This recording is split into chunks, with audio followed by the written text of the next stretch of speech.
Princess Beatrice and Princess Eugenie may look like they have managed to hold on to the best parts of royal life, but a very different future could be waiting for them when Prince William becomes king. For years, the York sisters have occupied a rare and unusually comfortable space inside the royal world. They have royal titles, royal invitations, royal connections, and access to some of the most prestigious corners of palace life. Yet they have never carried the full burden of being working members of the royal family. They are princesses by birth, daughters of Prince Andrew and Sarah Ferguson, and granddaughters of Queen Elizabeth II. But they are not the royals who spend their weeks opening community centers, attending rainy regional events, or representing the crown day after day in the way King Charles, Princess and Prince Edward, Sophie, and the Prince and Princess of Wales have done. That arrangement has worked for a long time. But now, with William preparing one day to inherit the throne, that comfortable middle ground could be coming to an end. The question being asked around royal circles is simple. When William becomes king, will Beatrice and Eugenie still be allowed to enjoy the visibility, housing privileges, and symbolic status that come with being royal, even though they do not officially work for the monarchy? That question has become much harder to ignore after fresh attention turned to royal housing and crown estate properties. Recent reporting around the royal property portfolio has put a spotlight on who lives where, who pays for what, and whether non-working royals should continue to benefit from grand residences connected to the monarchy. For Beatrice and Eugenie, that conversation could not have come at a more uncomfortable time. Beatrice has reportedly lived for years in an apartment at St. James's Palace, while Eugenie and her family have been linked to Ivy Cottage at Kensington Palace. These are not ordinary addresses. These are royal properties, historic and highly symbolic, sitting inside the same world that taxpayers and the public already watch very closely. And when the mood in Britain is increasingly sensitive about privilege, money, and accountability, the optics become difficult. The issue is not whether Beatrice and Eugenie are personally liked. In fact, compared with their parents, both sisters have generally been able to maintain a softer public image. They have families, careers, charitable interests, and have often appeared at royal events without creating the kind of controversy that has followed Prince Andrew and Sarah Ferguson for years. But in monarchy, image is only part of the equation. The bigger question is whether their current position still fits the future William appears to be planning. And from everything being suggested, William's future reign could be much leaner, stricter, and far less sentimental. The Prince of Wales has spoken repeatedly about change. That word has followed him through interviews, public remarks, and reports about the kind of monarchy he wants to lead. William appears to understand that the institution cannot simply continue on autopilot. The modern monarchy faces pressure from every direction. Public scrutiny, financial questions, a smaller pool of working royals, the fallout from family scandals, and a younger generation that is less likely to accept royal privilege without clear purpose. That is why Beatrice and Eugenie may find themselves in a vulnerable position. They are royal enough to attract attention, but not royal enough to carry official duties. They are close enough to the palace to benefit from the brand, but not central enough to be essential. They still have titles, places in the line of succession, and access to royal events, but they do not perform the daily public service work that traditionally justifies the highest levels of royal visibility. Under King Charles, the situation has remained relatively careful.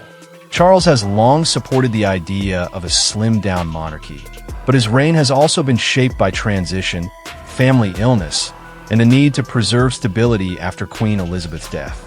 He may not want to move too harshly against his nieces, especially when family unity is already under pressure. William may see it differently. When William becomes king, he will not just inherit the crown. He will inherit all the unresolved problems surrounding the monarchy's structure. Who counts as central? Who gets public visibility? Who gets palace housing? Who gets titles? Who gets to appear in the royal frame at major events?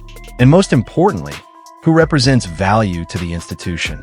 That is where the York princesses could face a real reckoning. For decades, Beatrice and Eugenie seemed to enjoy a version of royal life that many would call ideal. They had the prestige without the full-time obligations.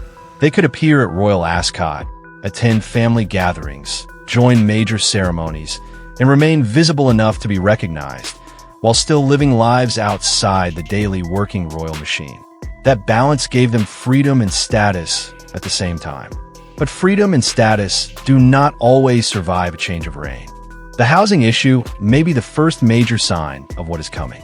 Reports have suggested that William could consider ending the practice of allowing non-working royals to live in Crown Estate properties. If that becomes official policy, it would immediately raise questions about the York sisters and their current arrangements.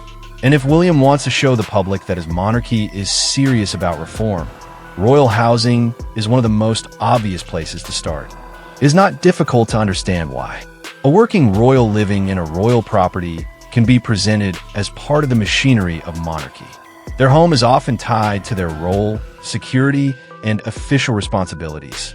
But a non-working royal living in a historic palace residence is harder to defend, especially if they are not carrying out public duties on behalf of the crown.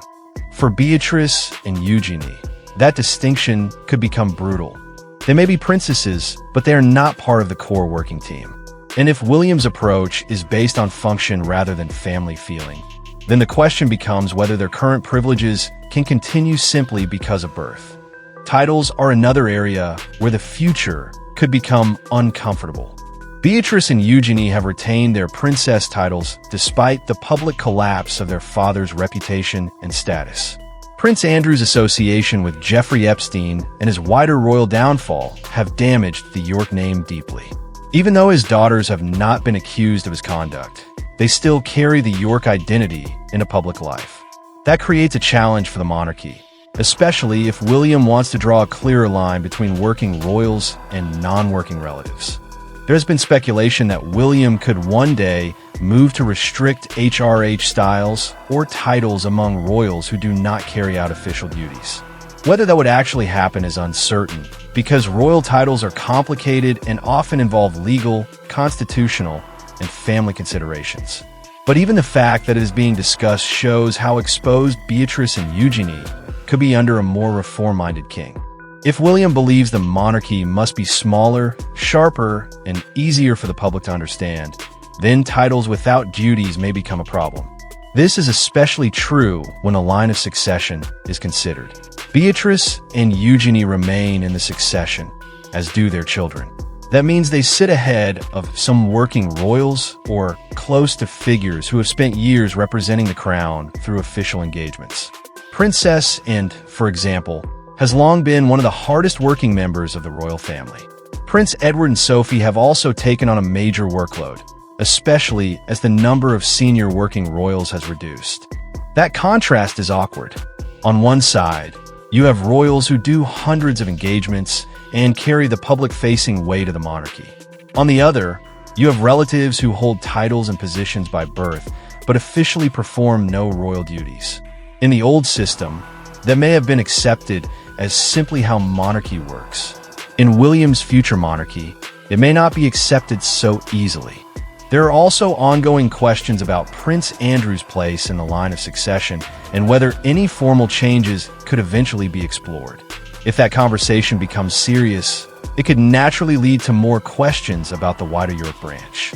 Removing or reducing Andrew's position would not automatically mean the same for his daughters. But politically and symbolically, it would increase scrutiny on everyone connected to him. This is where William's favorite word becomes important again: change. He has made it clear that he wants the monarchy to be fit for the modern age. That means looking at the institution not just as a family, but as a public operation. Who is useful? Who creates risk? Who strengthens trust? Who weakens it? Who is essential to the future? And who is simply attached to a version of royal life that may no longer be sustainable? For Beatrice and Eugenie, that future could be far less glamorous. Think about the annual royal calendar. Christmas at Sandringham is not just a family gathering. It is one of the most visible royal moments of the year. The walk to church is photographed around the world. Every face included in that procession sends a message about who belongs inside the royal picture. Under King Charles, the York sisters and their families have still been part of that wider Windsor image. Under King William, that may be reconsidered.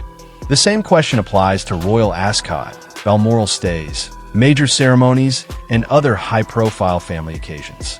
Will William want non-working royals with complicated family baggage taking up visible space in the royal frame? Or will he prefer a cleaner, more disciplined image focused almost entirely on working members and the direct line? That may sound cold, but William is not preparing to inherit a private family business. He is preparing to inherit a constitutional monarchy that survives only if the public continues to accept it. Sentiment alone cannot protect the institution. And if he believes the public mood demands a sharper separation between official royals and private relatives, then even beloved cousins may not be protected from change. This is what makes the situation so delicate for Beatrice and Eugenie. They have not been the main architects of the York crisis. They did not create Prince Andrew's scandals. They did not choose the public burden attached to their family name.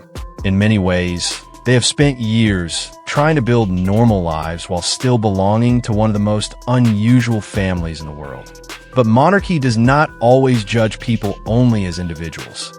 It judges them by role, optics, symbolism, and usefulness to the crown.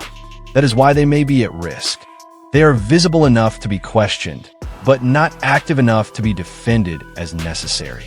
They are royal enough to have privileges, but not working enough to clearly justify them. They are close enough to the palace to matter, but not close enough to the throne to be untouchable. That is an extremely difficult place to be when a reforming king arrives. For William, the temptation to act could be strong. Cutting back royal housing for non-working relatives would send a clear message. Reviewing titles and styles would send an even stronger one. Reducing the visibility of extended family members at major events would help create the image of a monarchy that is more focused, modern, and disciplined. But there is risk too. Beatrice and Eugenie are still family. They are still granddaughters of Queen Elizabeth II. They still have supporters who see them as innocent of their father's mistakes. Moving too aggressively could look harsh, especially if it appears William is punishing them for Andrew's downfall. The palace would need to handle any change carefully, quietly, and with the kind of diplomacy that avoids turning internal reform into a public family drama. Still, the direction of travel seems clear. The monarchy is no longer in an era where every royal cousin can expect permanent status, housing, visibility, and invitations simply because of bloodline. The public wants clarity. The institution wants fewer distractions. William appears to want a monarchy that can defend itself in practical terms. And that means the York sisters may be forced to accept a future with fewer royal benefits and less public prominence. For Beatrice and Eugenie, that could mean losing access to royal homes. It could mean less visibility at major royal occasions. It could mean more questions about titles, status, and whether non-working royals should retain the same symbols as those who serve the crown full-time. It could even mean a gradual move from the royal spotlight into a much more private existence. And perhaps that is the real lesson here. Royal life can look permanent from the outside. Title feel permanent. Palace homes feel permanent. Tradition feel permanent. But the monarchy has always changed when survival required it. Queen Elizabeth represented continuity. Charles represents transition. William may represent reform. If that reform comes, Beatrice and Eugenie could be among the first to feel it. For now, they still have the titles, the invitations, the royal connections, and the familiar place inside the Windsor orbit. They may still appear at Ascot. They may still join family gatherings. They may still move through royal life with the advantages they have known for years. But if William's future monarchy is as focused on change as many believe, then the York sisters may need to enjoy that position while it lasts. Because once William becomes king, the old royal comfort zone may no longer exist. And for Princess Beatrice and Princess Eugenie, the biggest shock may be discovering that being born royal does not guarantee being kept close to the crown forever. So now the question is simple.